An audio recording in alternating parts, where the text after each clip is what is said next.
Hello everyone, ఈరోజు మన made the sweets and పికిల్స్లో వెరైటీ స్వీట్స్ వచ్చేసి బెల్లం సున్నుండలండి. కాజు బెల్లం సున్నుండలు, dry fruit laddu and protein laddu అయితే ఆర్డర్ వచ్చింది. ఈ ఆర్డర్ వచ్చేసి మన రెగ్యులర్ కస్టమర్ అండి. ఈ కస్టమర్కి అయితే మన స్వీట్స్ అంటే చాలా లైక్ చేస్తారు. సో వీళ్ళు యూఎస్ వెళ్తున్నారని చెప్పేసి ఫస్ట్ అయితే వాళ్ళు 2 కిలోస్ అనేది ఆర్డర్ ఇచ్చారండి. మళ్ళీ వాళ్ళకి లగేజ్ ఎక్కువ అవుతుందని చెప్పేసి 1 కిలోనే చేయండి మ్యామ్ అని చెప్పారు.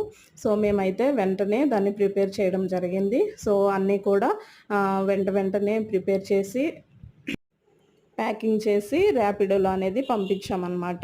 వాళ్ళైతే కార్టూన్ ప్యాకింగ్ అనేది వద్దని చెప్పారు. ఎందుకంటే వాళ్ళ లగేజ్లో ఇది ఇంక్లూడ్ చేసుకుంటారనమాట. సో మీ ఫ్రెండ్స్ అండ్ ఫ్యామిలీ మెంబర్స్ ఎవరికైనా యూఎస్ కానీ యూకేకి కానీ సింగపూర్ అట్లా ఏమైనా పంపించాలంటే కూడా మీరు ఆర్డర్ చేసుకోవచ్చు. వెంటనే స్క్రీన్ మీద ఉన్న నెంబర్స్కి మీరు ఆర్డర్స్ ప్లేస్ చేసి